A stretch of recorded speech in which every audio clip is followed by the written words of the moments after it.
Hello, and welcome to Positive Fandom. I'm your host, RM, and today we're going to be talking about episode 6 of the live action series for Wheel of Time. And once again, we're joined by Stubble Mcshave. How are you today, Stubble? Yeah, I'm great as always. How are you? I'm I am very well, thank you. So today we're going to be talking about episode 6, The Flame of Tar Valon. And what were your first impressions so far of this particular episode, Stubble? I think this was one. If it wasn't the best, it was the second best. But I think it was the best for me at least. But there are some question marks that's raised for me. Who knows what happens later on? But we'll get to those when we get to it. But Certainly, and there but I certainly re- is. I I'm sorry, really like this. you did, and I'm glad to hear that. We spoke a little bit about it the other day, and of course, I think we were talking about it briefly, and I hadn't seen the episode, and then we saw each other later on, and I was telling you how much I liked the episode and how great it seems like the episodes are getting better and better. And of course, we had to wait till today, which is Sunday, because this is the day that I scheduled for us to talk about it and record our review of this episode. And I agree with you. This really is a great episode, and there's so much to talk about in this episode. And for me, I the first thing that I noticed is that, of course, we knew that eventually the party was going to get to the White Tower, and that there had to be a point where they were going to be meeting with the Armelin seat. So this episode kind of focuses on that and gives us so much more. And the episode starts off where the music, it almost sounds like Enya to me. I kind of used to listen to Enya a lot, and just that first part of the music of this episode, it sounds like that. And then they have some other type of singing, and I was like, this is very nice. We get to see Suan, and Suan as a child, I guess in the city or the town that she lives in called Tyr. Yeah, she lives in the outskirts of. She's not living in the city of Tyr. She's living close to the city of Tyr, and they are not too keen on people who can channel. Yes, and she lives somewhat of a modest lifestyle in this series. You can see her, and she is with her father, and he's a fisherman, and they, go out into the river where they live, right at the base of the river, I guess, and go fishing. And we can see that her father appears to have lost a hand. Yeah, And at some point, as a fisherman, you're going to need your hand to sort of cast nets and tie ropes and things of that nature. And we get to see Suan as a young girl, go ahead and channel and use a spell that helps to unravel, I guess, a knot or make a knot in this particular scene. yeah, And so, her father warns her that, if you do this, it's very, very dangerous. And I yeah. think that's very interesting because it seems like, is there a safe place for channelers in general other than the White Tower in this series? It's different in different parts of the world. In Tyr, they are specifically against channeling. There are a few other places as well, but um, there's explanations to why they don't like channeling, and we don't have to go into that right now. But in many parts of the world, Aes Sedai are highly respected. But in Tyr, they are hated because they fear things about it. You could say.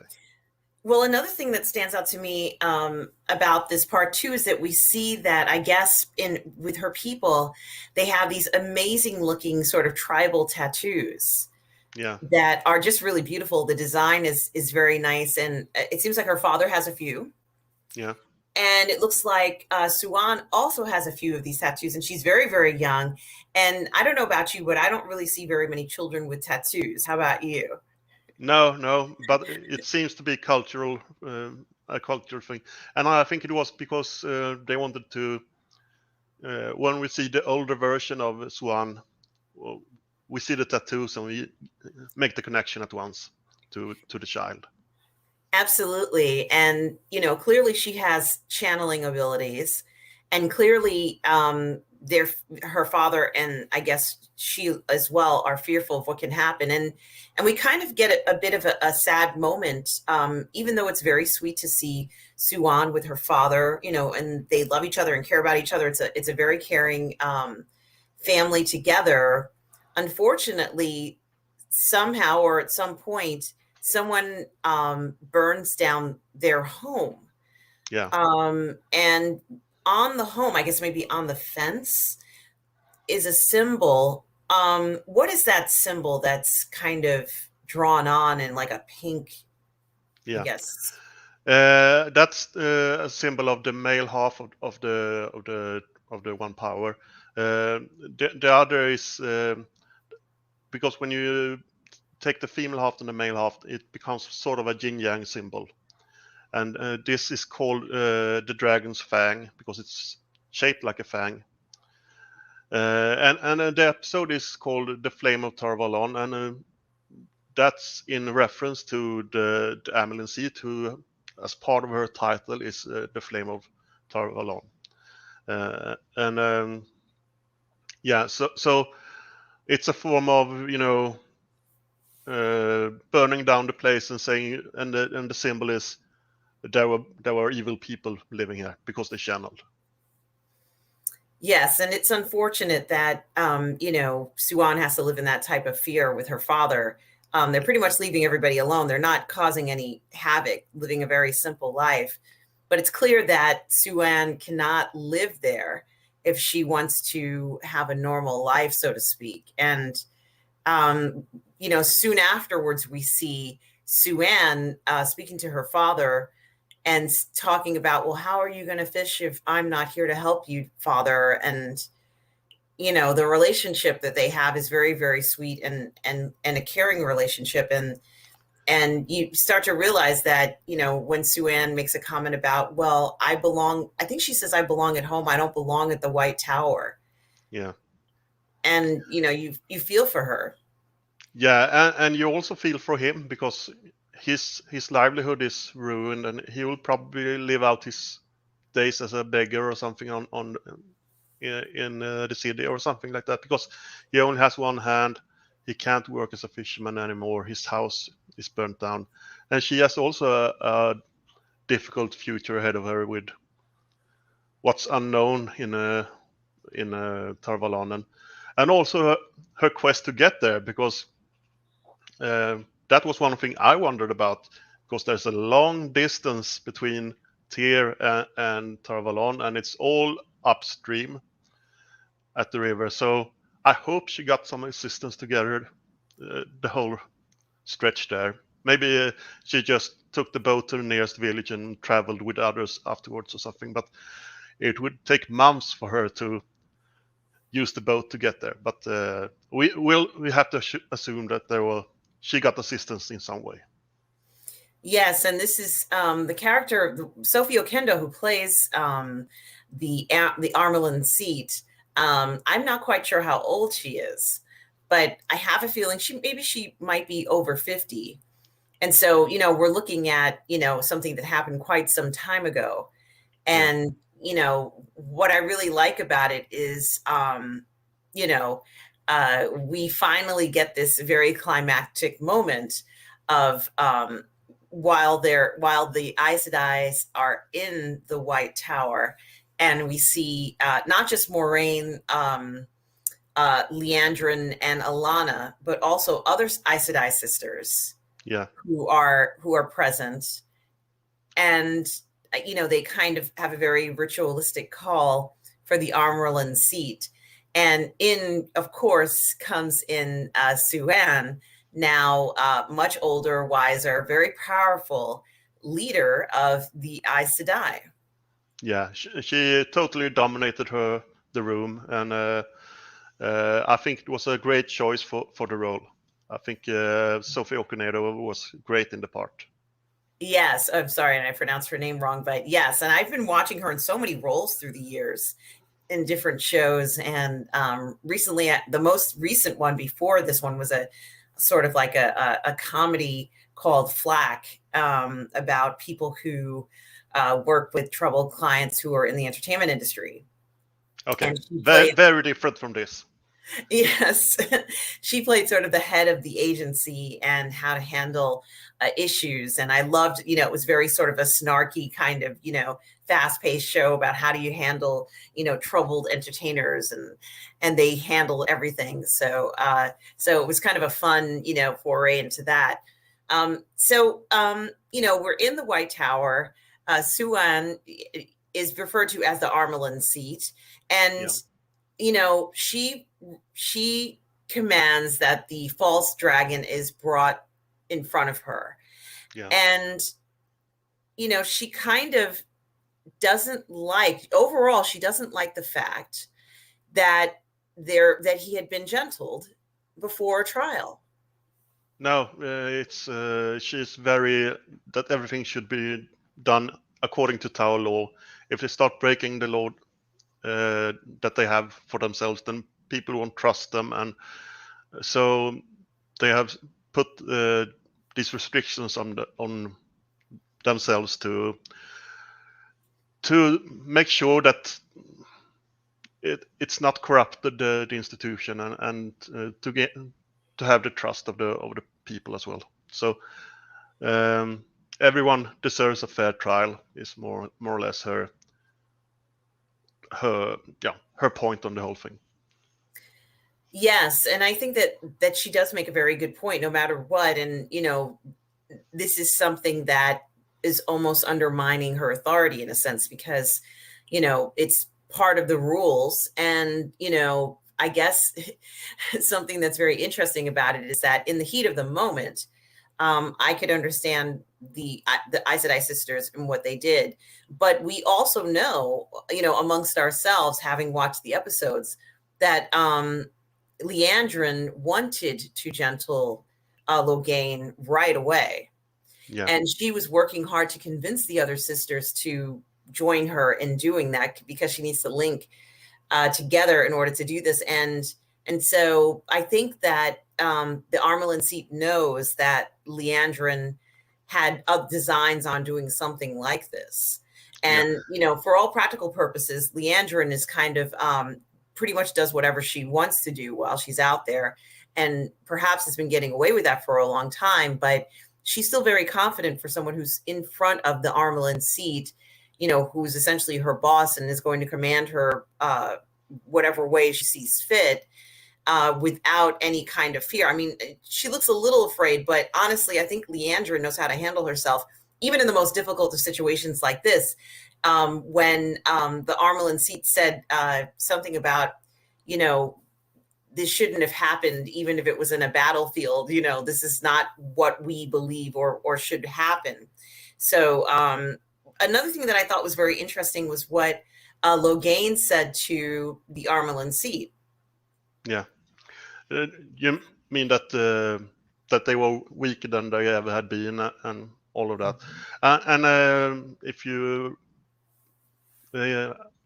reference that it from the book, it has been a steady decline over many years, that they have been less and less powerful. So they wanted to inject that fact into the TV series, that there was a decline in ability, in a power level among the Aes Sedai, and there are theories to why that is, but yeah, we don't have to go into that now. But yeah, so that may be true, that they are weaker than they were generations earlier. Well, we can certainly see that, having Aes Sedai attacked on the side of the road, and burned at the stake certainly doesn't help the situation. No. That danger of going out into the world, or wherever they end up getting encountered by, let's say, it doesn't necessarily have to be the Children of the Light, but it could be whomever is a threat to them, can obviously affect how powerful they are, and their numbers. We've seen that, clearly here, especially in the last episode when, it wasn't just the last episode, but when Egwene manages to, I guess, take the snake rings, the Aes Sedai snake rings, out of Volda's possession and grab that. It looked like 4 or 5 Aes Sedai rings. At least. Mm-hmm. And so, clearly, he's been very prolific in his encounters with the Aes Sedai. And, I guess they go missing occasionally and are never heard from again. It's quite a dangerous and perilous situation. But unfortunately, I must take a 2 or 3 minute break here, if that's yes. okay, because there's something that's come up here. But maybe you could talk a little bit, and I return as soon as possible. Yes, absolutely, Stubble. Okay.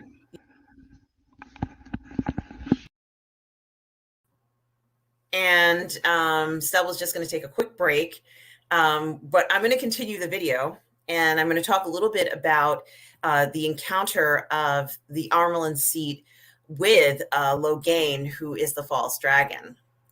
And so when the Armelin seat encounters Loghain, he's very, very confident. And some of the things that he says to the Armelin seat is that he tells her that I was able to get followers to create an army to fight on my behalf. And Loghain makes a very good point. Surely anybody who can create an army and challenge the White Tower certainly has a valid argument against the Armelin seat. I think that the Armelin seat has been challenged in this way before, but perhaps this is the first time that she's been challenged where she has lost so many Aes Sedai sisters. And in addition to that, in some of the previous episodes, we'd heard the Aes Sedai sisters talking about the idea that Siuan may not be the Armelin seat for much longer. And I think that there are a lot of us Aes Sedai sisters who really want to have that power of being in charge of the Armelin seat. And there's a lot of advantages to it because you're in charge of all the sisters and you are also in charge of the city. So I think that that particular ability to be able to command and have your own city and, pretty much run all the other sisters is something that many of them want, but perhaps not all of them are going to pursue. I wouldn't be surprised if Liandrin went ahead and tried to gain that power away from Siuan. Siuan is incredibly strong and incredibly clever, and we see a lot of that cleverness here. She also did not like the fact that Loghain was chained. She felt that if he has been gentled, why is there a need for him to be in chains? That perhaps it was demoralizing and that it showed that perhaps the Aes Sedai's magic of gentling Loghain was not effective. And so I think that by keeping him in chains, it almost made it seem like they had to have him there as precautionary in case the gentling didn't work. So she pretty much decided that she was not going to keep him that way. And so Stubble is back. So we're going to add Stubble back here in a minute. And we're going to go to, we're going to add him here. Hello, Stubble.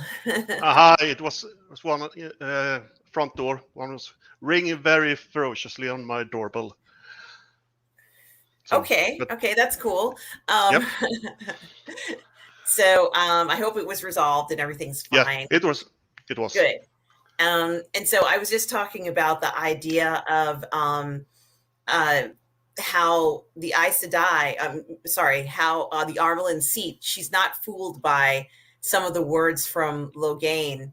And also that Liandrin in one of the previous episodes, or some of the Aes Sedai sisters in the previous episodes, talked about possibly, how long would Siuan be the Armelin seat? So while Siuan is clearly very powerful and very well heeled in that position, some of the Aes Sedai sisters are obviously eyeing the Armelin seat for themselves.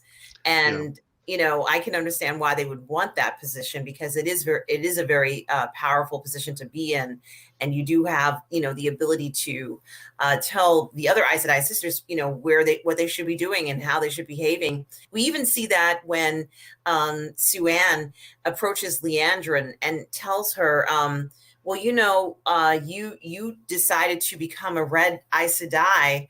I don't know how many years ago. Maybe for in her case, it might be 30 years ago or so. Yeah. And she was not. The Armelin seat was not happy with Leandrin's machinations, but Leandrin twists the situation around, doesn't she? Yes, and she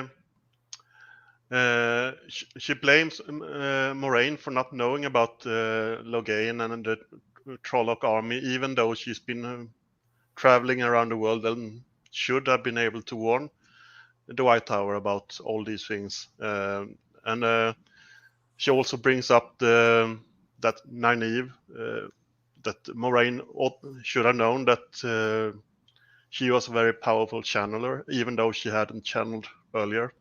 And this is a deviation they do from the books, because in the books, uh, um, those who are experienced channels can sense the potential in someone who haven't started channeling yet. But here, it seems like you can't sense the potential before they have started channeling. So that was interesting for me, at least, that they have changed that bit. I wonder how it will play out later on. And we also get information, but this is from Suan, about Moraine, that she's a lady Damodred, that she is of noble lineage, and so she didn't we got from episode 2, I think, when she said, I'll represent myself as a lady of a fallen house, that she wasn't lying. She can't lie. So she is a lady of a noble house that's fallen in regard, so to speak. Yes, and it is very interesting that the Armelin seat, felt, and perhaps maybe some of the other Aes Sedai sisters felt, that because Moraine is of noble blood, so to speak, that she may not feel she has to answer for where she comes and goes and what she's doing, because the Armelin seat questions her, what is the purpose of your travels? And Moraine is quite, I wouldn't say divine, but she's very stoic. Yeah. And she, says, I cannot say. And, everyone is like, oh, she can't say, why can't she say, the purpose of her travels? And I myself was quite shocked by that. And I think we know what the purpose of her travels are as the observer, as because we're watching, but we don't know why she won't reveal that in front of the Armelin seat. And so I think she could, as we'll learn later, she could reveal it in front of the Amelin seat, but she can't reveal it in front of 30 other, or whatever it is, other Aes Sedai, because she don't know how they would react. Yes. Because her goal is to find the dragon, whom, according to the TV series, may be a man or a woman. You and I, who have read the first book, know who it is. But so the potential, she don't know how they would react if they learned that the dragon is a man, for instance. How would they react to that? Because maybe they would want to try him and gentle him, but he maybe need to be able to channel to face off against this great evil that they have to defeat. So that's her dilemma. She can't lie, and she can't tell the truth, so she doesn't say anything. Yes, and as a result of her response, the Amerlin seat says, how dare you challenge me? And that there's going to be some sort of punishment or some sort of dealing with of Moraine and of Leandrin later on, as the Amerlin seat declares that to be the case. And so the next scene that we find, Moraine kind of is walking out of the tower, and it's very strange in the sense that Leandrin is not finished with Moraine, and she's very smug, and and Yeah. has an attitude towards Moraine and perhaps even Alana, where Moraine and Alana both stood up for, I would maybe not standing up for Leandrin herself, but just the actions that they all took because they all participated in the gentling of Logain. So, they almost had to say something as to why they decided they were going to do this. They didn't say it's because Leandrin convinced us that we had to do it. It was more of a I wouldn't say it was even a result of an act of passion, like in the heat of the moment. Honestly, I would say that they were scared for their lives. Yeah, if you should make a comparison to our world, for instance, it would be that the police are out to apprehend a criminal, and the criminal is so violent that they can't keep him contained, so they have to more or less knock him unconscious or something. That's almost the equivalent, and even tried and sentenced without having a day in court. That's more or less the equivalent here, and that's certainly frowned upon. Yes, and it was interesting because we have been waiting for this moment. First of all, we've been waiting to get to the tower, and now we've got to the tower, and we've been waiting for the Armelin seat. And this really was such a wonderfully exciting and satisfying moment to see, the Armelin seat, to witness what it's like to be in her presence, to understand the hierarchy within the Aes Sedai, which we got a glimpse of, let's say, through the different colors of the Aes Sedai, but we haven't seen everything. But the idea of how things are run, she's in charge, and she's the one calling the shots. And it kind of felt good to see her, kind of flex her, push out her wings and kind of, set the tone and let everyone know how things are going to happen, and this is what's going to happen. I really liked her use of authority here, and I also think that she was very sensitive to the situation. She wasn't sort of she wasn't insensitive to Logain.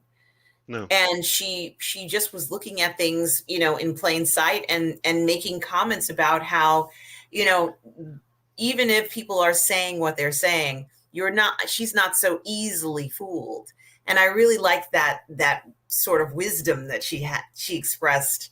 And I think that sometimes when leaders make comments like that, it is great because it can restore faith from followers to see that, the Armelin seat still has, the strength and the wisdom and courage to defend the city and defend her position on how things are. What do you think, Stubble?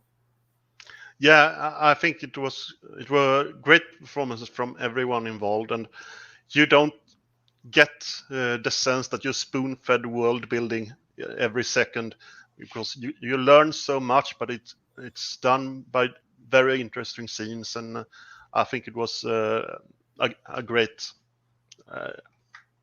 It was great. Yeah.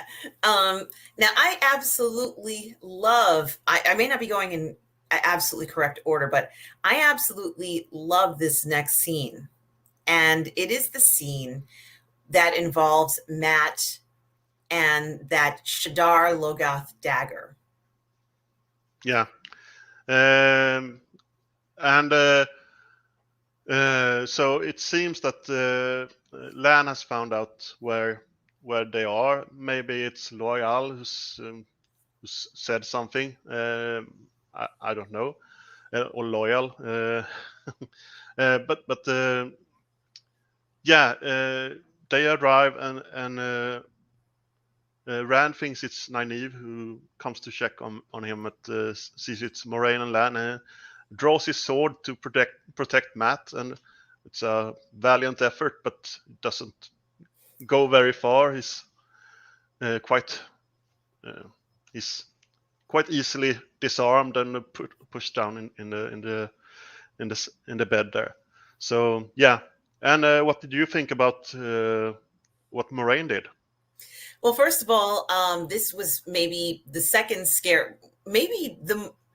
I was going to say the second scariest channeling, only because when she found herself face to face or confronting Logain, that Yeah. was terrifying, let's say from the point of view of how powerful Logain was. And for a moment or two, while they were shielding Logain and his power from being able to channel, there were some fearful moments. And we did see where everybody, like Logain was able to break apart first of all, he killed Corinna.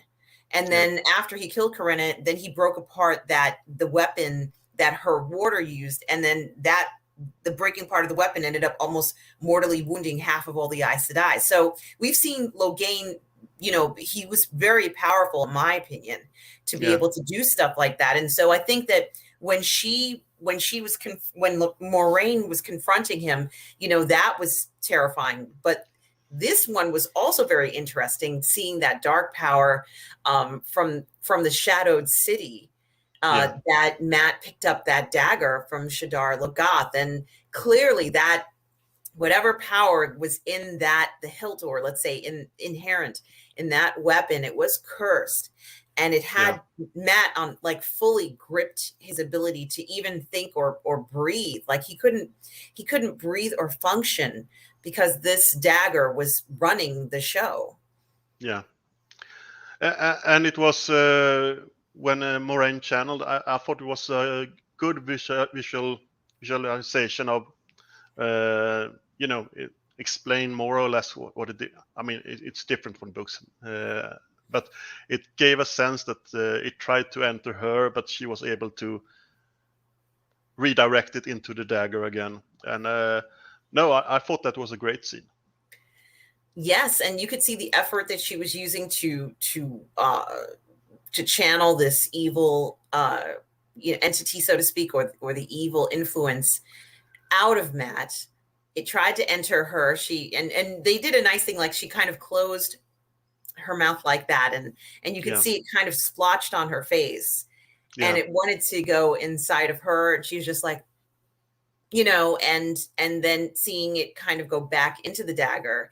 And even Lan wouldn't touch the dagger after it was Moraine had finished channeling. Did you notice that? Yes, and I wonder what happened to the dagger afterwards. We don't learn that. I wonder if it will turn up again. Who knows? Well, to be honest with you, that might be a pretty handy dagger to have when you're traveling through the ways. Or if you have to confront, perhaps even the Dark One. Who knows? I mean, you just never know how that could be used. Obviously, you don't want to touch it with your hand, but it could be used on the end of something or something special. Moraine managed to, I guess, while she was channeling, it was like the dagger was levitated. Yeah. And so she herself she clearly had contact with the entity and, with Matt, but she was not touching the dagger with her hand. And, I thought it was very interesting. Perhaps she can command or wield that power. She's already said that she would do whatever it took to stop the Dark One from, and I have a feeling, and I'm not quite sure if this is true or not, but I think that might be a foreshadowing statement on Moraine's part. And of course, Lan also feels the same way. What was the statement you meant? She said, I think, let me just find it. I have notes. I have notes as well. That's why I'm sometimes looking up. Yes. She said, Moraine pledges to kill the Dark One himself before she'll let the Dark One hurt them. She will kill the dragon herself before the Dark One has them, or something like that, right? Or something. It probably was something like that. And I thought that was very interesting because it has so many implications. For example, if the dragon joins the Dark One, we already know that Moraine will go ahead and attempt to,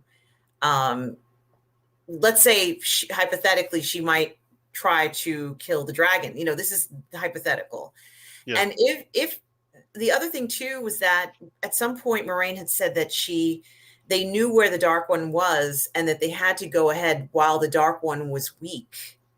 Yeah. Go ahead and do something. And I have a feeling, this is just me, but let's say in the series that we're going to see Moraine continue to take a role in guiding the new dragon, let's say the revealed dragon in what they have to do. But Moraine may also have to make some sacrifices there. So I'm not going to say too much else about it, but this particular part where we see her taking, let's say, the influence of this dagger, and it's just another type of dark entity. I'm calling it a dark entity.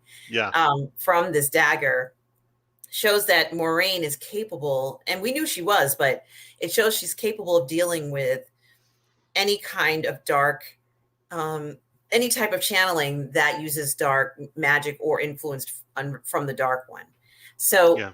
is that particular city, the Shadowed City, Yeah. a result of influence from the Dark One? Not really. It's a city that, in order to kill the Shadow Spawn and the evil forces, it itself turned evil. So it's another type of evil. But and that may play a part later on. Mm-hmm. Well, I really liked it. You just have to watch and find out. I really liked it, Stubble. I felt that was the type of stuff that we want to see. And it almost reminded me, but not quite, of the interaction we saw when the Gleeman, Rand and Matt were in that village, not village, Yeah. but that small home of this villager. And he was standing with the dagger in his hand, and inside of the barn was the Fade. Yeah. And so I really liked it. I think these encounters that we're seeing, even though, let's say, the entity that's possessed Matt was not visible in the villager scene, we can see it here. And it's clearly very powerful, very strong, and very well represented on screen. You didn't want that entity anywhere near you. No. And I love it's really creepy. It's very creepy. I loved the look on Rand's face. Land was not surprised. He was kind of like just looking at it, and he was like, Land kind of, kindly reprimanded Rand by saying, "You foolish boy," or something, Yeah. like that. And Rand was just so surprised by what he was seeing, because he's never seen anything like this except for when they were in the Shadowed City and had that same entity, or let's say a similar looking entity, chase them out of the city, right? Yeah. And Tom said, the Gleeman said that he has all the signs of a man who can channel. You have to watch him. You have to, So, and then they skipped a month, in the 5th episode. So he's been wondering for 5, or he's been thinking for 5 episodes that, oh man, he acts weird. The madness must be creeping up. He can probably channel, and so he's convinced that Matt is a channeler, but it seems he's not. Yes, and we did see some extreme behavior from Matt, but we haven't seen Matt procure anything or go ahead and use his hands to do anything yet. We haven't seen that from Matt. So No. This is a very good point. Another thing that's very interesting about this is that Moraine continues to tell Rand that they still must watch Matt. Yeah. Even though she's managed to remove this entity from Matt, the influence of the dagger. She Yeah. says, we still have to watch him. And ironically, Nynaeve shows up, and Moraine is very upset with her for not telling her that Matt was in the city and that he had this problem. Yeah. And That's right. And I wonder if because as I have the books as reference, it's a much longer process of separating Matt from the dagger. It's in a few steps, so to speak. The first is just to shield him from the dagger, more or less. But maybe they have done the whole procedure in the TV series just to, get the ball rolling, because Matt is a miserable character. he's a miserable character the first few books, and we don't really get to see him until the middle of the third book. We get a first POV from him. But when it comes to Swan and Loyal arriving, Moraine have some words from Nynaeve that it's a great line she gives, that if you claim to be a wisdom, you should show some wisdom, or something to that effect. And she really, Nynaeve seems abashed. Her pride made her think that she could fix it herself. It really did. And you could see Nynaeve kind of walking in with sort of medicinals and things of that nature. And Nynaeve did believe that she could handle this. And it's very important and very interesting to note, we haven't seen, I don't believe that anybody at the Two Rivers has ever handled anything like this before. And that's why maybe the Two Rivers was sort of this idyllic, beautiful place where they all, coexisted, and just where everything was happy and wonderful, is because they didn't have to worry about having to remove or deal with things like this. And so, even though she knew it was very, very, even though Nynaeve knew it was very dangerous, she was not going to ask for help. There was nothing that that could have convinced her to ask for help in regards to this after speaking to Rand and hearing the story that Rand told her from the Gleeman, and how we just can't allow this to happen to Matt. You know what they'll do to him? Moraine will destroy him. And so there was a lot of fear, still a lot of fear, even after the months of being around Moraine. Yeah, and it goes to Nynaeve's insecurities in her position in Two Rivers, because everyone thinks she's too young, and and she always have to prove them wrong.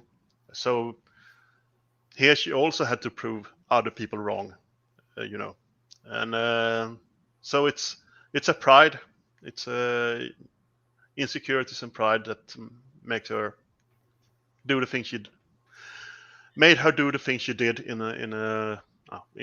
regards to Matt.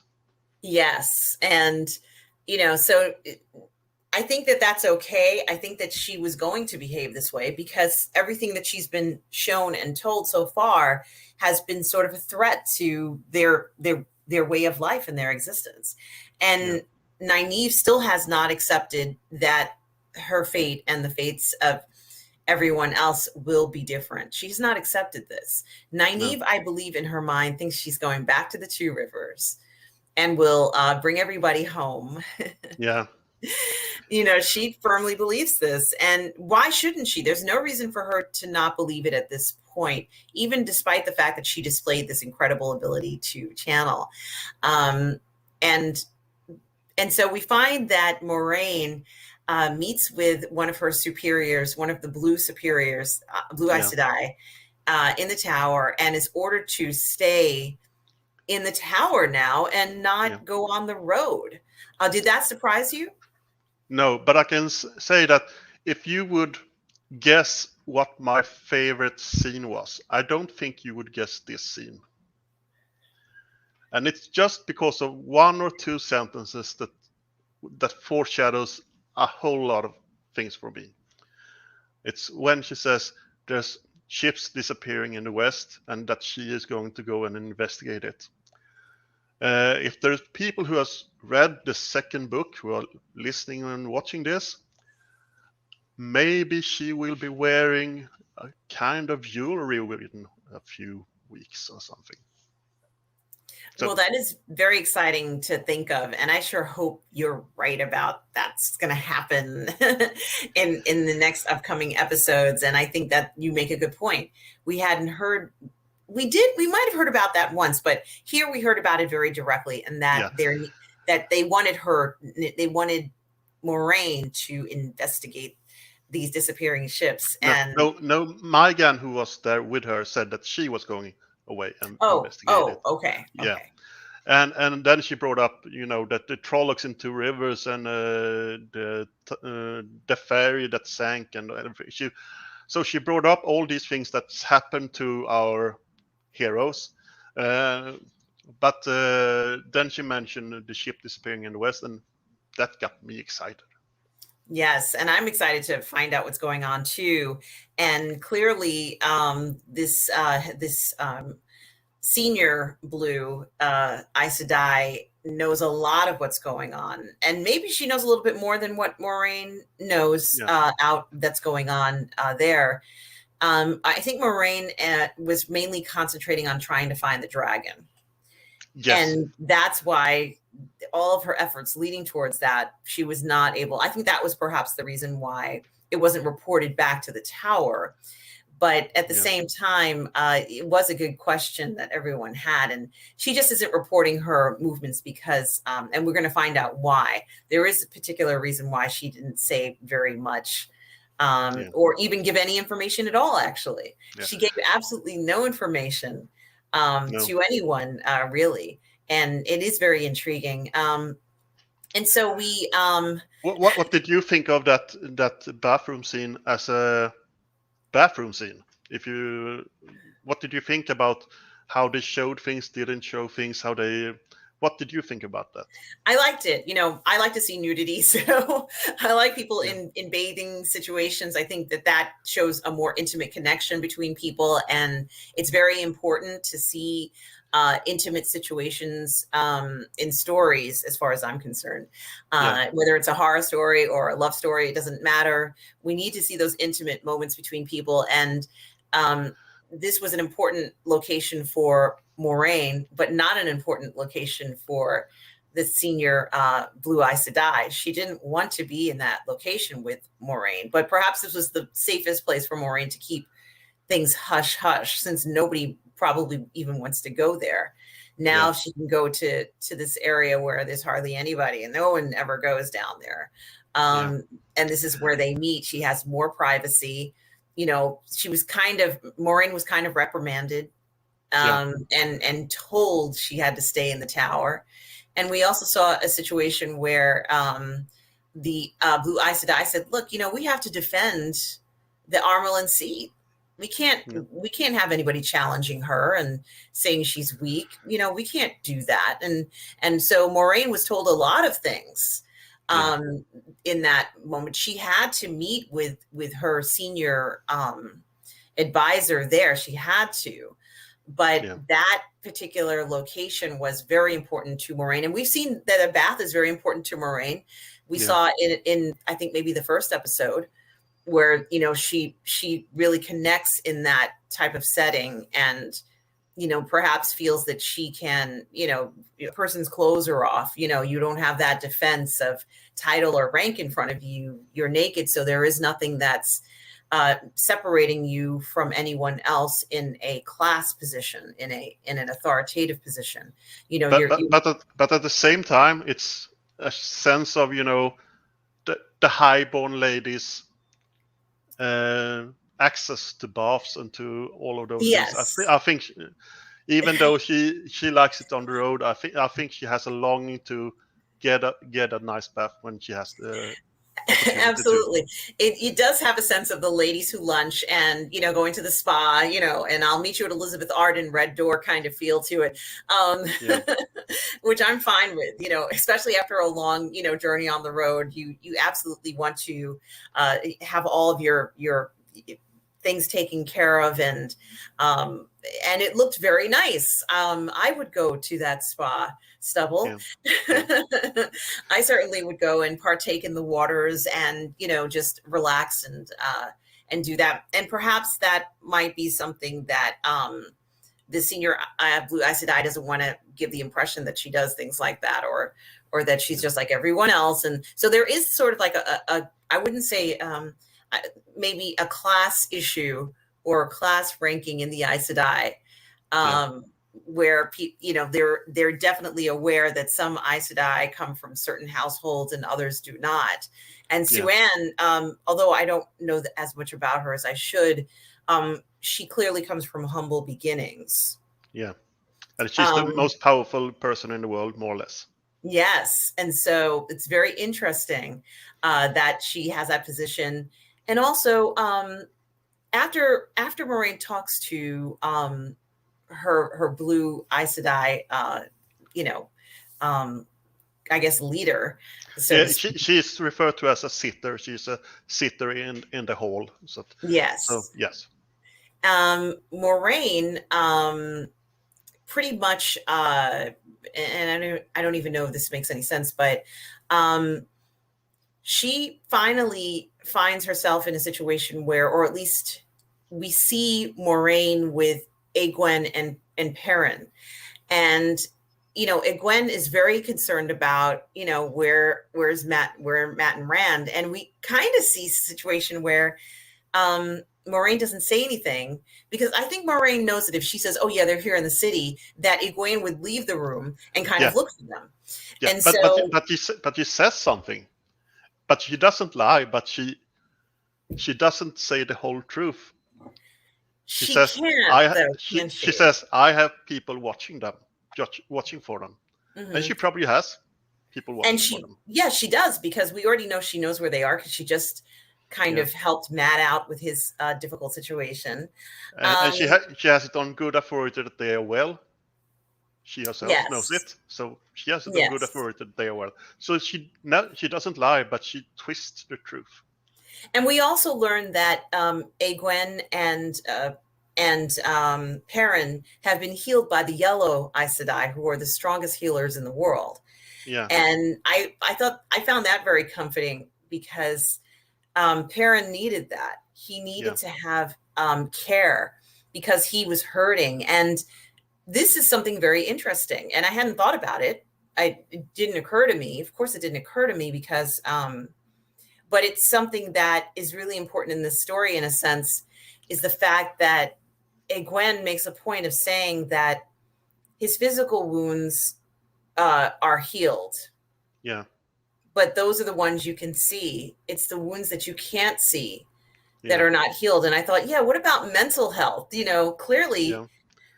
he But, has some issues, doesn't he?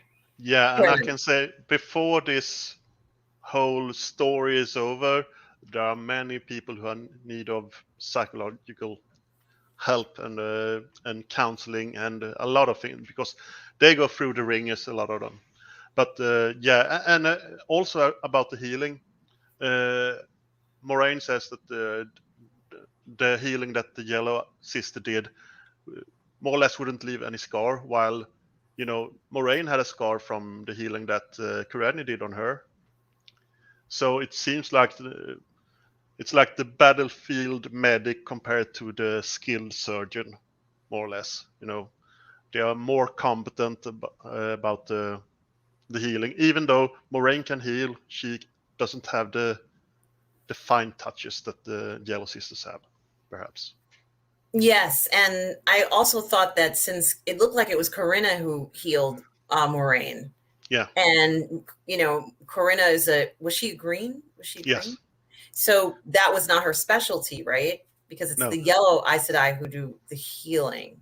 Yeah. Am I wrong? And if Or you only do yes, healing? yes, the yellow. And if you go by the books, as my reference point is, it's not everyone can.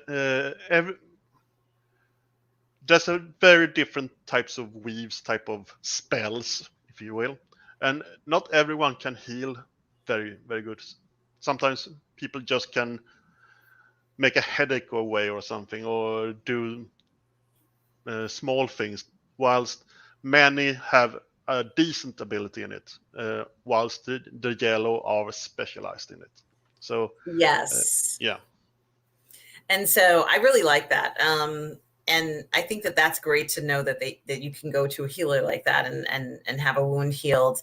Egwene goes ahead and returns those Aes Sedai rings to Moraine, and says that Valda won't hurt any more of the Aes Sedai whilst she also tells Moraine that Perrin's eyes went gold when the wolves Yeah. attacked.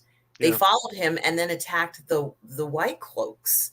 Yeah. And, I'm sure Moraine was like, wow, okay, what's Yeah. going on here? It sounds like she's heard of something like this earlier, but I don't think that she wants other Aes Sedai to start questioning Perrin, and they probably assume the worst, that he's a channeler, and even if he is or isn't, that's we'll see.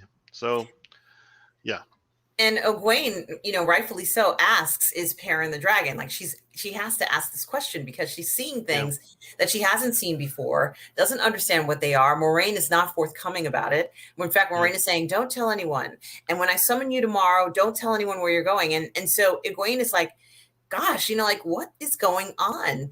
And so the question affords, I think a lot of people who are watching this, and a lot of viewers who are watching this, are wondering, especially since it's come up a few times, does Moraine know who the dragon is? No, not at this point. And something that you should have in front of your mind, and this taken from Jordan. This was one of his inspirations for writing this. It's the unreliable narrator. Yes. People think they know things, or people lie, but whatever you do, don't always trust what you hear. Right. Because there may be, like, they may think that they know the whole picture, maybe they are missing one of the pieces, and maybe it's the most important piece that's missing in their knowledge. So whenever you hear someone say something with "this is the way it is," they don't really know. They're guessing to a certain extent. So have that in mind, that everything people say are maybe not always true, but they think they are true. Yes, even the observers like ourselves. Yeah. And so that night, as Moraine prepares for bed, she decides to release her bond from Lan, even though Mask the bond. If she releases the bond, she severs the bond, but she's masking it, or what they call it. yes. Yeah. And to give Lan a break, and it's clear that she isn't releasing or masking the bond to give Lan a break. There's another reason. And even though Lan is very clear, we have enemies around, it's very dangerous. And she even coyly says, you know what, you have to protect the five. Yeah.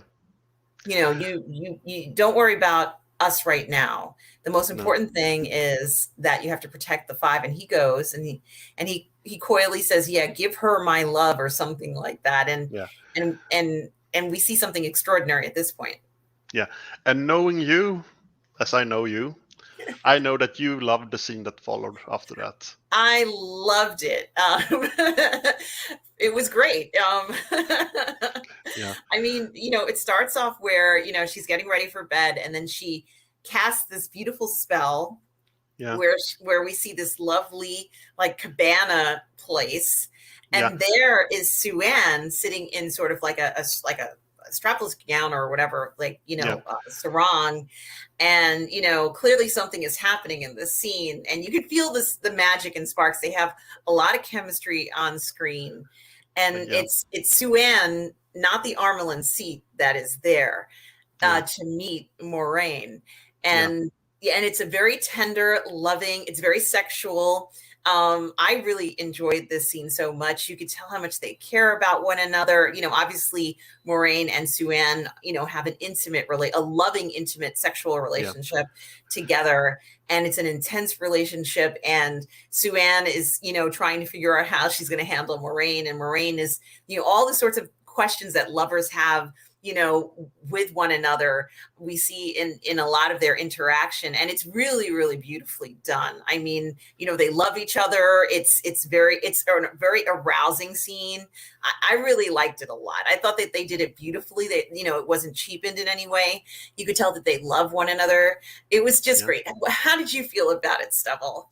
Yeah, I was expecting something like this, but just to be clear, in the books, in the main story, they are close friends. They don't show any romantic towards each other. But in the prequel, when they are accepted, they're you accepted in the tower. You begin as a novice, you become accepted, and then you become Aes Sedai. And before they are Aes Sedai, it's very heavily insinuated that they have a romantic relationship together, and it's a term for that in this world that's called pillow friends. Pillow friends. Pillow friends. Pillow friends. Pillow friends. Yeah, Interesting. yeah. And before we get to when they meet, she does her, you call it spell, I call it other, but we go with spell. And you see this box on the wall starts to light up, and there's a doorway forming, more or less. Yes. Yes. And when we have the scene later on in Swan's room, there's a matching box on the wall. Oh, Yeah. okay. And what they are going into is not another place here on this earth, or Right. what you call it. They are going into, I think it is a dream shard. And a dream shard is like an alternate dimension that's adjacent to skip the technical names, to the world of dreams, which we will get into in future seasons. So they are going into we call it a little pocket dimension, we can call it, that looks like her old fishing hut. Oh, right. I hadn't thought about that, Stubble. That's very clever. Wow. Yeah, that's a place where she, has her happiest memories with her father, at the Tier Village. I had not thought about that. It does look like that fishing place she grew up in. That's very true. Yeah. Yeah. Or for some of us, it looks like Go ahead. I'm sorry. For some of us, it looks like, you're going to Sandals, like, one of the vacation locations in the Caribbean. My family's in the Caribbean. It looks like some of the vacation bungalows or villas that you would go to, that like you go on a fun time with someone, or you have a, vacation or something. It looks like a bungalow like that in Tahiti. Even they have these really pretty bungalows that look like that. And so that's what I thought it was. But you're right. It is obviously Sue-Ann's home that she had with her father in Tyr. You are right about that. Yeah. And I will probably spoil a little bit here now, but so if you don't want to be spoiled, it's nothing major. It's I think that because there are different talents that different channels have, and one of those things is a dreamer, that you can walk the world of dreams, you can have prophetic dreams, and you can a lot of other things. I think they changed an aspect of Swan and made her a dreamer, and I think there's reasons for it. Let's just say that maybe one of the other characters we have seen may become a dreamer later on.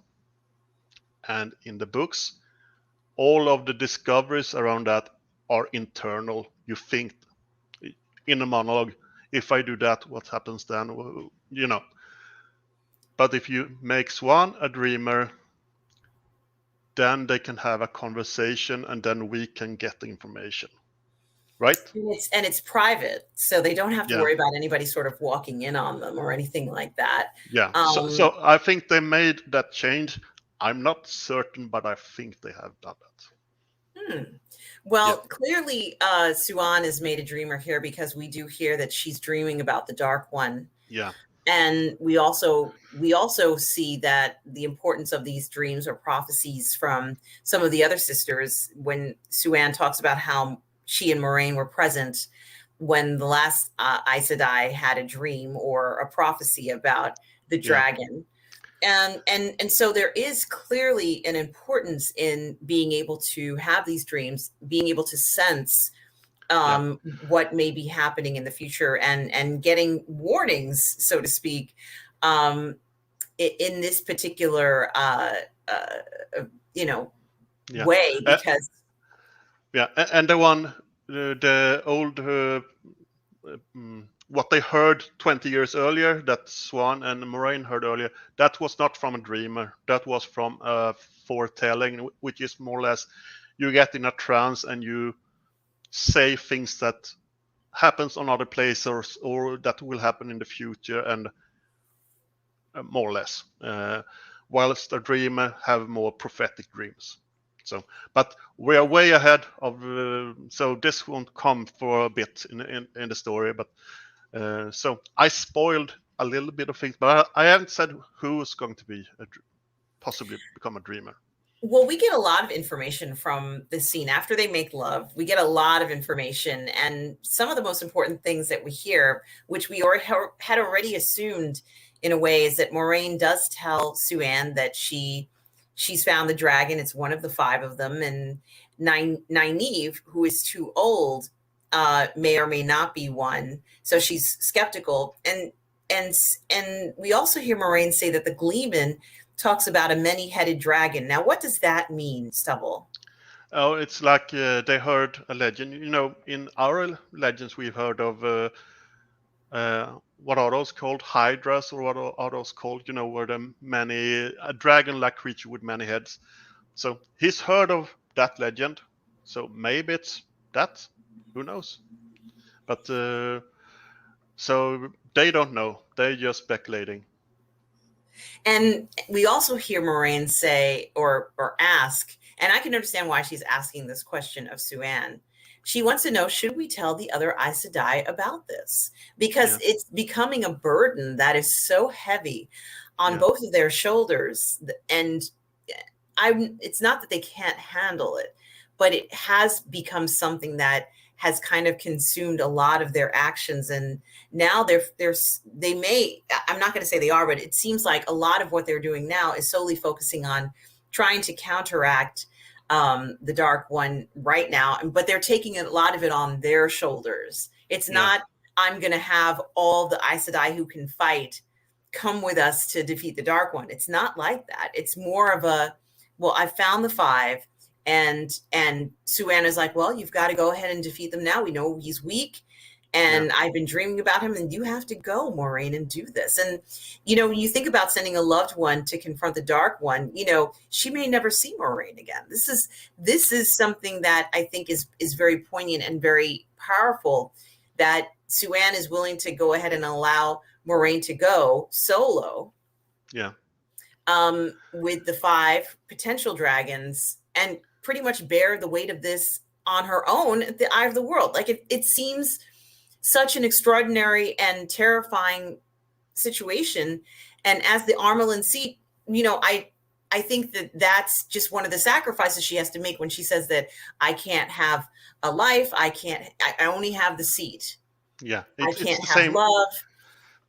It's like for you know, like a queen in the olden days, perhaps they couldn't have, or the wisdoms in Nynaeve's case, let's say in their town in the 2 Rivers. So, you know, I think that that's very interesting. And I have to tell you, I wouldn't want to be the person who has to take all 5 of them into it to see the Dark One at the eye of the world, where the Dark One is kept as a prisoner. Like this seems to me to be a terrifying notion. And we do get a sense of the ominousness of it when, you know, after Moraine gets exiled and she asks Sue-Anne, she says, you know, you have to exile me because they want me to stay at the tower. And the only way that I can finish this mission is if you exile me, which she does. And I don't think the prison is at the eye of the world. I think this is one of the unreliable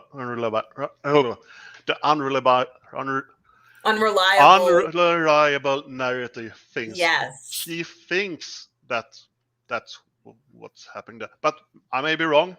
Maybe we'll see. But she's convinced at least. So, and Moraine suggests that the punishment for her disobedience should be exiled because Megan wanted her to stay in the tower, and if Megan tells her to stay, then she has to stay.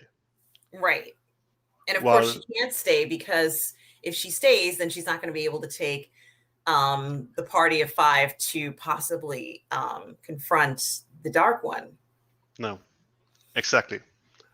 And yeah, let's see. I'm looking at my notes. Is there anything? Yes. Yes.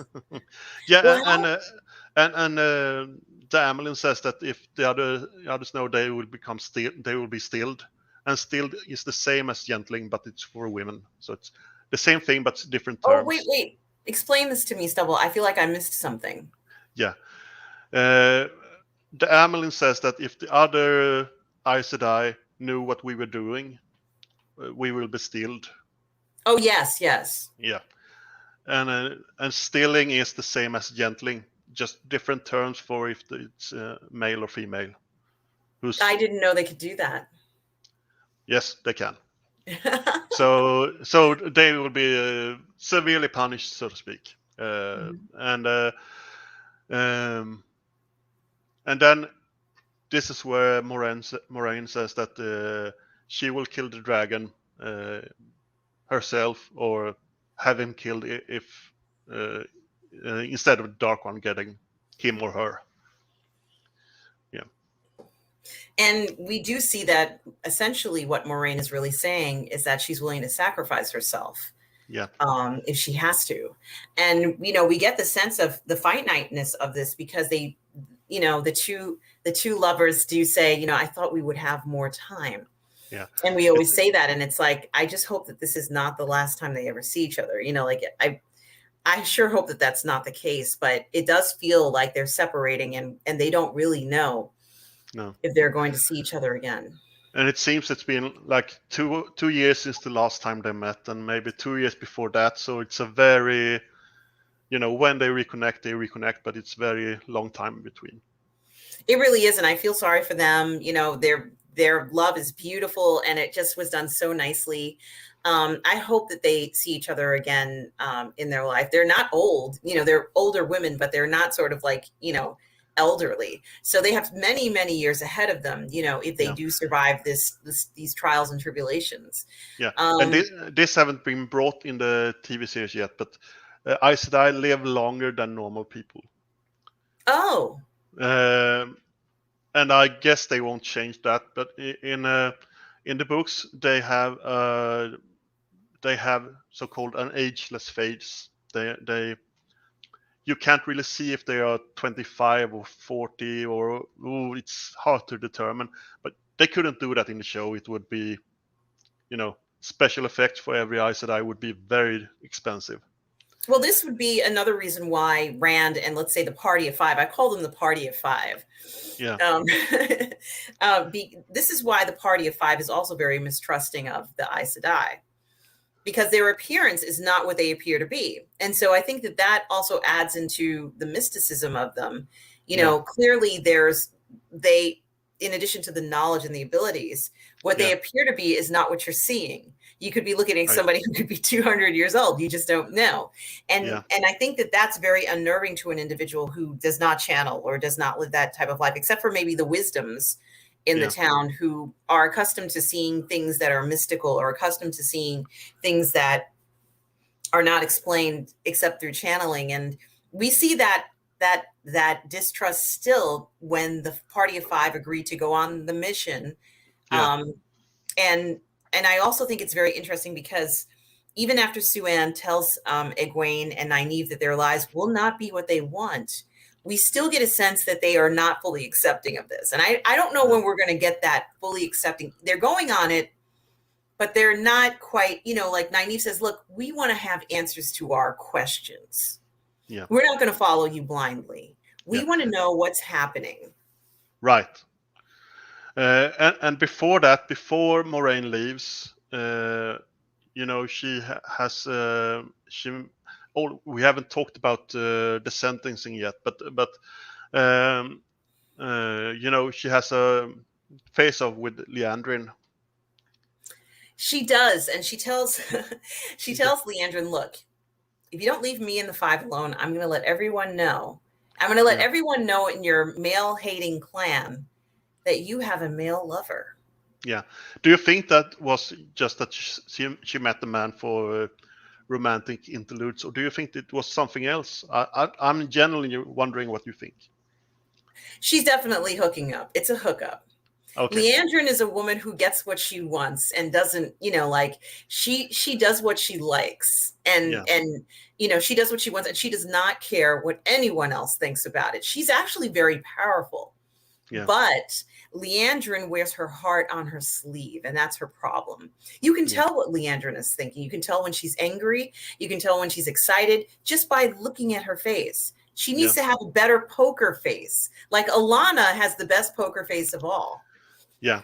She kind of looks at, Alana, something's going on in Alana's mind. She looks all, neutral and everything, but trust me, Alana might be the next Armelin seat, because she, knows how to approach people. She knows how to handle situations. She even advised Moraine. She said, why don't you get out of here Yeah. before, what did she say? She said, Oh, I don't remember now. why don't you leave before such and such happens? And Yeah. Alana might have actually been doing that because she figures, if I tell Moraine to leave and it works out, then Moraine can become an ally of mine. She's not doing it to help. She's not entirely altruistic. She does things that'll help herself too. When Alana had said, went and defended Leandrin, or let's say the actions they took, I think Alana had said that he was too powerful. Like she didn't say, I believe she said something like, well, he was stronger than what we thought, and to be honest with you, she wasn't saying Leandrin was right or that she was right. He was stronger than what we thought, and she expressed the fear that they had versus we had no choice, or we just couldn't hold him anymore. No, she was like, he was stronger. I think that's what she said.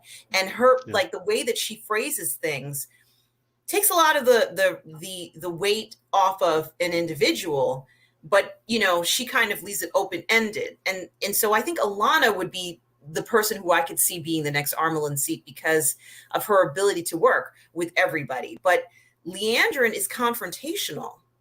Yeah. Oh, I noticed that you were with Matt. Oh, I noticed that you were with this person. Come on, that doesn't work in school, and it's not going to work in a real life situation. But you love to hate Leandrin, don't you?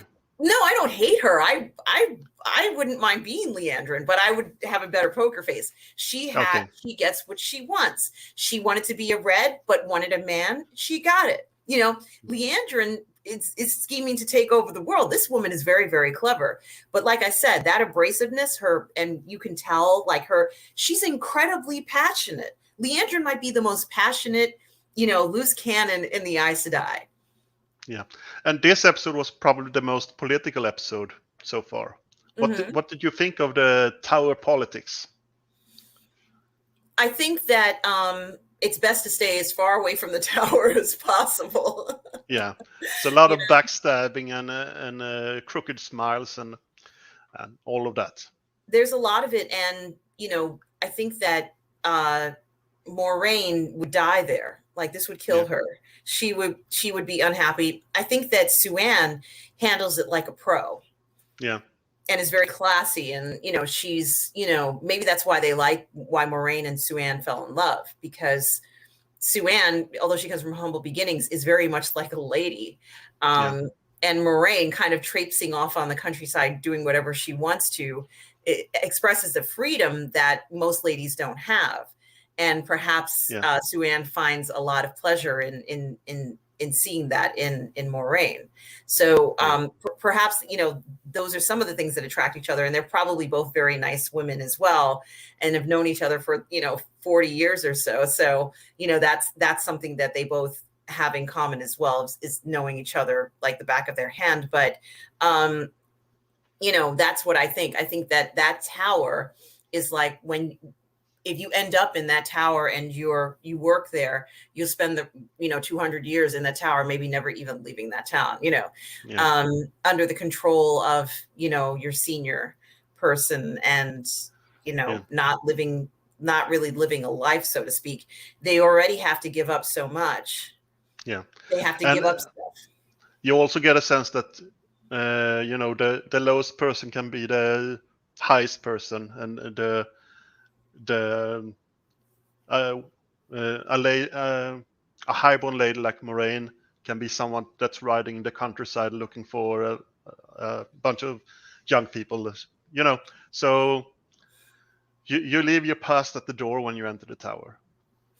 You do. And however, it seemed to haunt Moraine here. And I don't Yeah. think that anyone ever looks at Moraine like an ordinary person, because she isn't. She's, clearly she comes from this background that everyone's aware of it. Wow, she could have been a queen. Moraine Yeah. could have been a queen. Yeah. And so that's something that just by birth alone, outside of magic, might annoy everyone, because I guess everybody who's there feels like they've earned what they have. I've earned my right to be a red. I've earned my right to be a blue. But Moraine hasn't earned anything, and yet she's a noble lady. That's something that they don't like. And perhaps are, like sort of like reverse discrimination against her. But Nynaeve is not impressed with any of this, even despite having met the Suan, the Armelin seat, even despite having been reunited with Rand and Mat and seeing the miracle that was performed on Mat.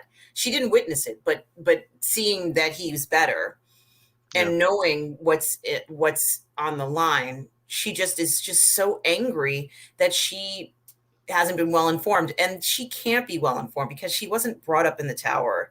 She was brought up in the Two Rivers. And she's always going to have that feeling of insecurity as long as she views herself as a girl from the Two Rivers. I think once she stops viewing herself as just a wisdom from the Two Rivers, if she can release herself from looking at herself as a wisdom from the Two Rivers and actually look at herself as someone who might be the dragon, then I think that she's going to get that confidence that she lacks, and perhaps not be so abrasive, even at her own expense sometimes. Yeah, we'll just have to watch and find out, see what happens. And speaking of Nynaeve, we got a reunion between Egwene and Nynaeve, and Egwene haven't seen Nynaeve since she was taken away by her hair with a Trolloc all that time ago.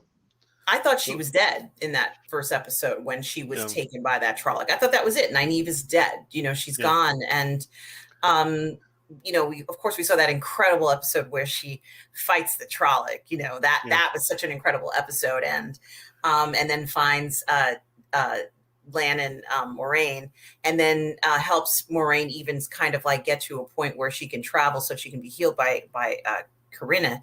But it's interesting because now that they've gotten the answer from Moraine, that they know that this is dangerous and we don't know if you're going to make it.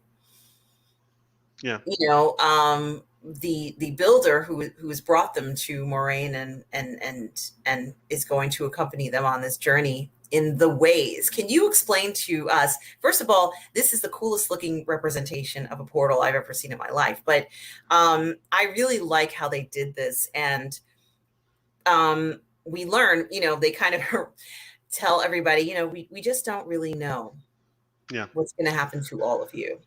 But we have to go in this place called the Ways, and the builder explains what the Ways is. But I want to hear your explanation of what. Do you want to know what the Ways are, or do you know how they came to be?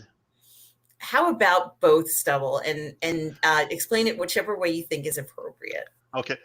They were created during the breaking of the world. When men were going crazy, they were seeking refuge in the ogre steadings. Because in the steadings you can't sense the magic, you can't access the magic, and so they didn't go crazy because they didn't have access to the magic. It's like the steading is like a small it's a small geographical area that's like a bubble from our world. When you pass like a barrier, you. And that's where the Ogiers are, isn't it? Yes, like in Loyal, he traveled from one of these steadings to see the world, and then he will return to a steading. But So the male Aes Sedai, in an order to thank the Ogi for giving them this sanctuary during a certain period, they created the ways which it's never there are theories on exactly what they are, but they are it's a network of in another dimension, so to speak, where you can travel faster. They say that one step is a couple of miles. That's a bit exaggerated, I think, but a journey that will take a month maybe takes 3 or 4 days or something like that. So you go into another dimension, and from the beginning, these were very uh, like very nice places to travel, and you go through bridges, and you will. I guess you will see a lot of this in the next episode. But over the years, the something have made them darker, Oh, they've more been they corrupted yeah somehow. they are corrupted. The bridges that you travel on, some of them have collapsed, and so they are going into a very dangerous uh, other dimension, so to speak. To They certainly are. I mean, it's dark. They yeah need torches. It's precarious. They couldn't bring the horses. They have to do it on foot. yeah And I have a feeling that even every step has the promise of some sort of danger or fear. I'm frightened for them. This thing looks scary. yeah Stubble? yeah and but something I want to mention before we reach that point is when Yes. Egwene and Nynaeve met the Amelin seat in her study. Yes. And when Swan says that, to start, Egwene is very, she bows when Moraine bows, and Nynaeve doesn't bow. She's very, you know, who's I don't take orders from you kind of mentality. And and then Swan, the Amelin, says that, oh, you are one of the strongest channels we've seen in 1,000 years. And you see Egwene stretch herself and smile, and then she addresses that it's Nynaeve, and you see how disappointed Egwene gets. She thought it was her that she was talking about. I really like that scene. Mm-hmm. And it is very interesting because, Egwene was the person who was approached by Moraine in Yeah, regards to becoming an Aes Sedai. And so the entire party of five, except for the exception of probably Nynaeve, believed that Egwene might be the one who yeah, has all these incredible powers, which she does have the ability to channel, of course. But this is not quite what Egwene thought was going to happen, nor is it the position that she thought she was going to be in.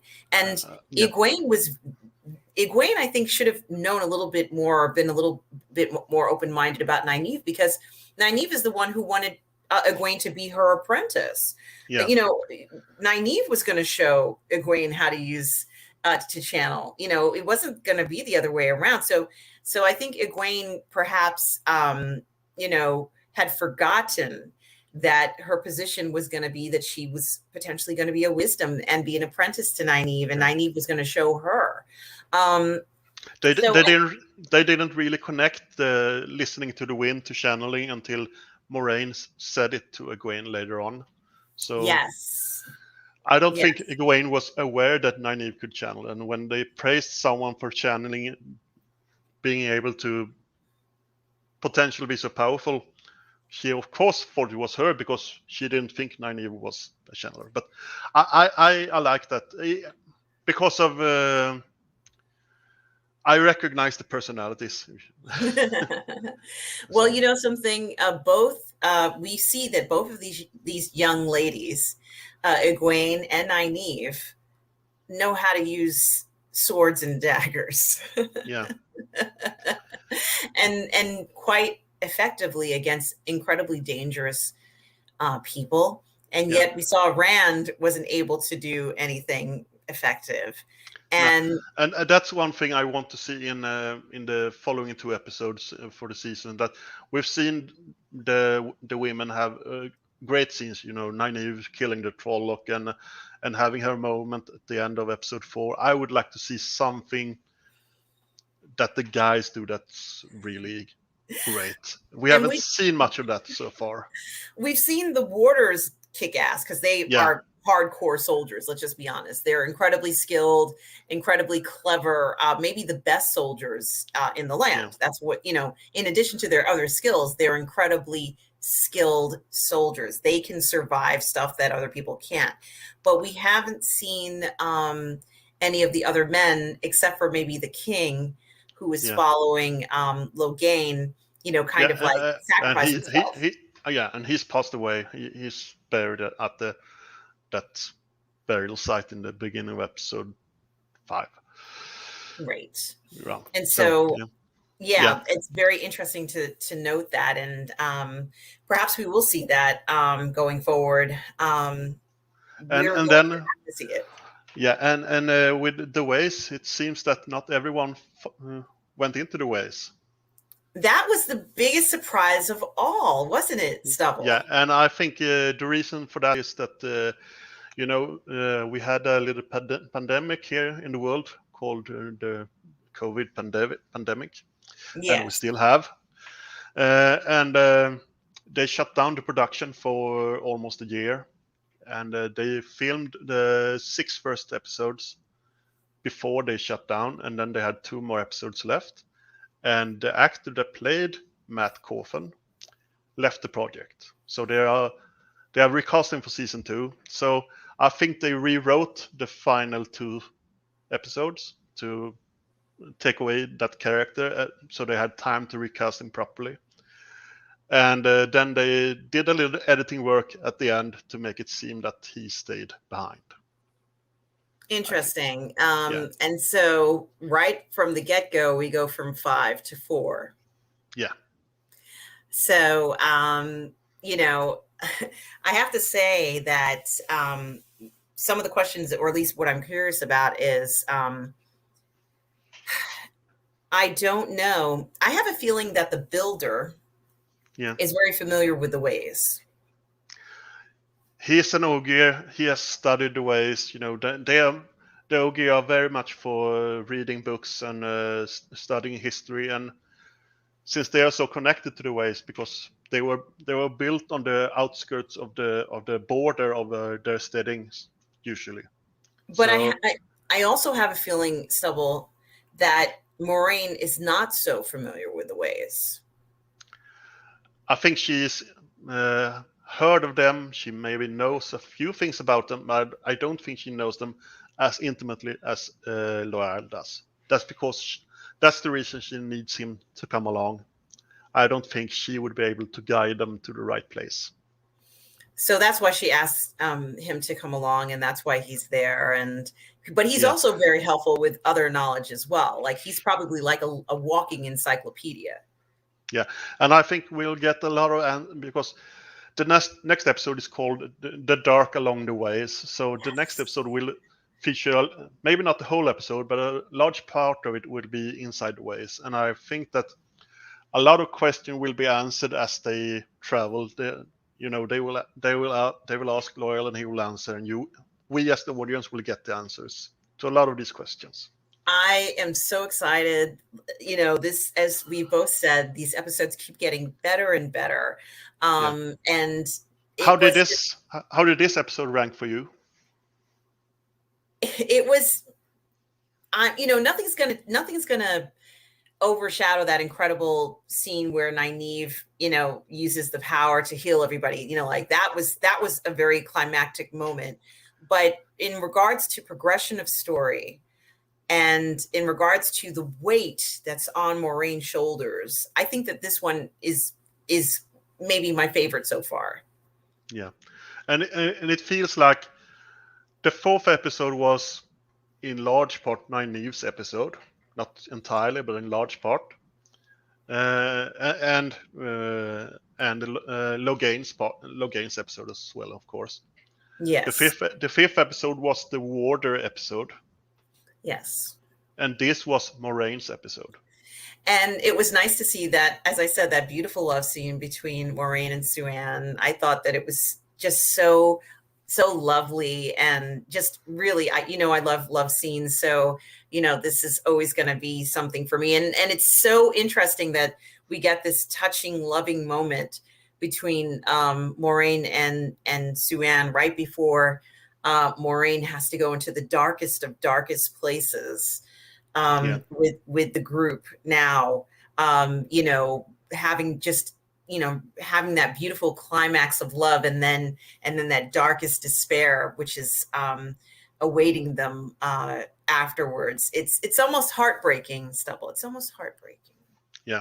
And we something we didn't mention that maybe we should mention is when Moraine was exiled in the hall. Yes.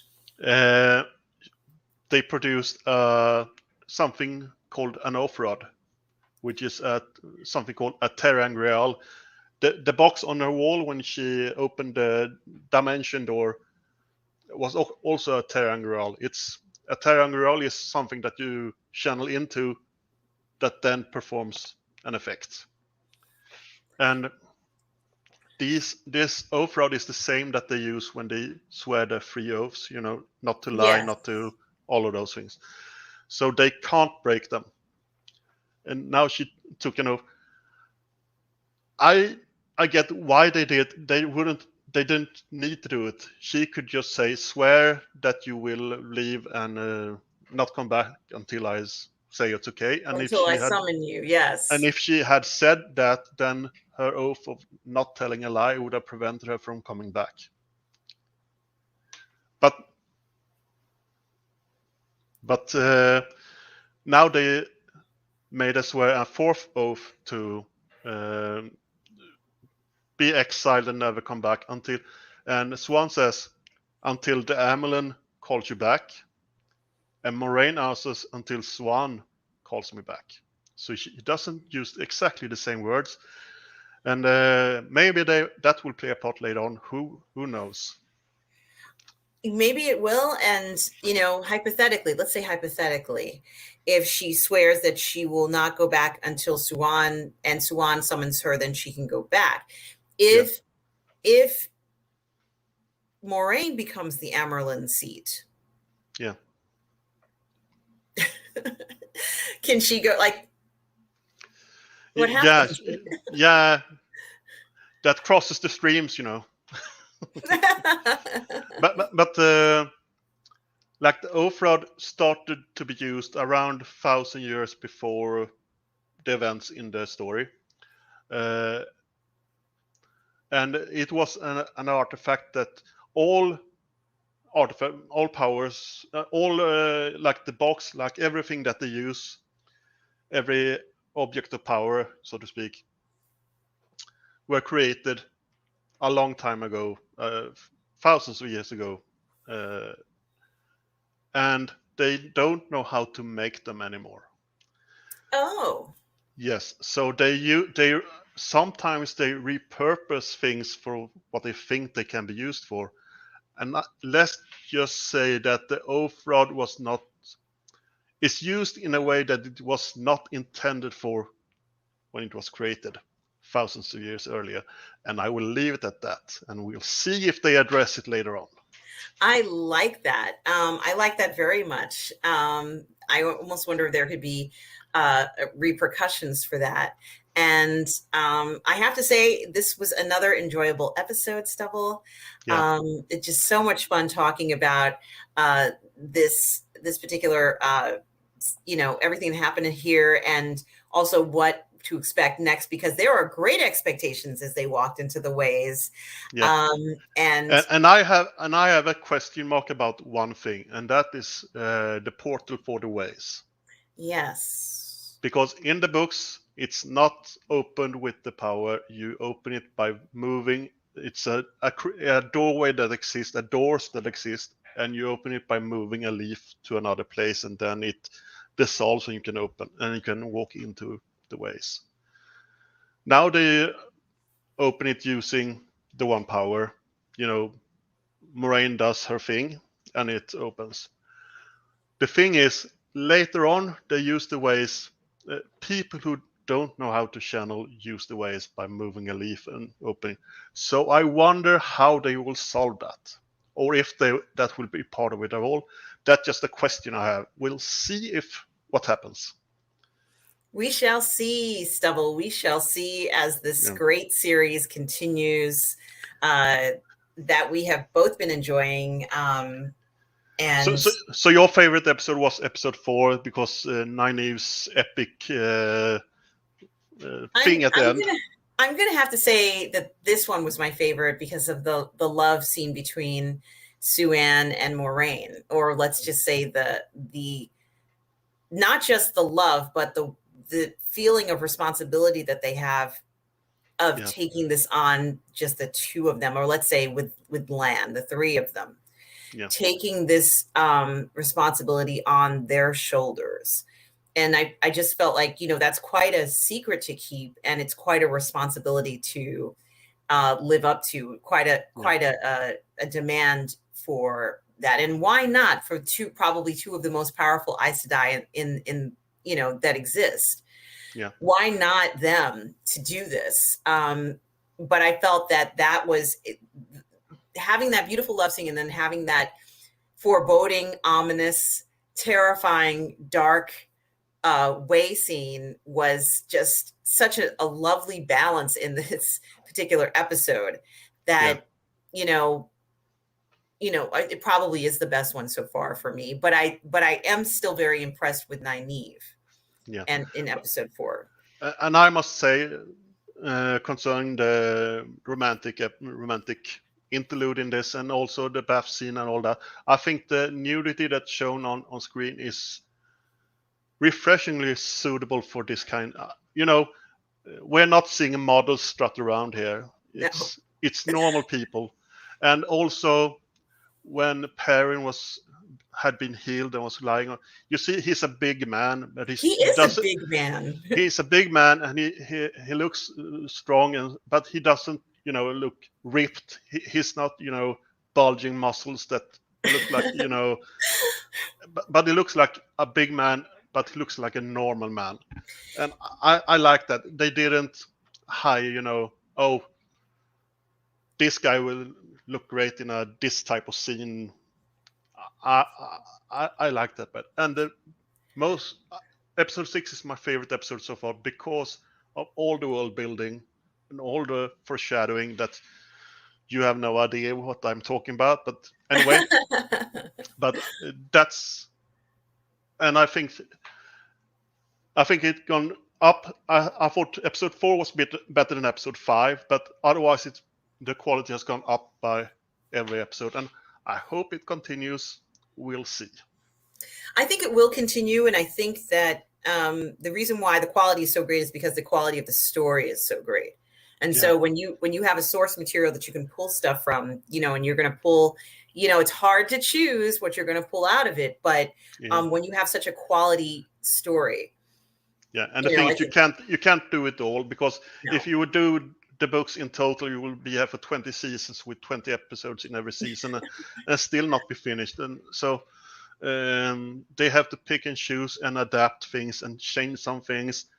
But I was the first episode I was okay with, but I wasn't over the moon of it. But after that, it has been better and better and better. And this last episode I really liked. Although I have some question marks about a few things, like how you open the way thing works. But we'll see. They will surely address it.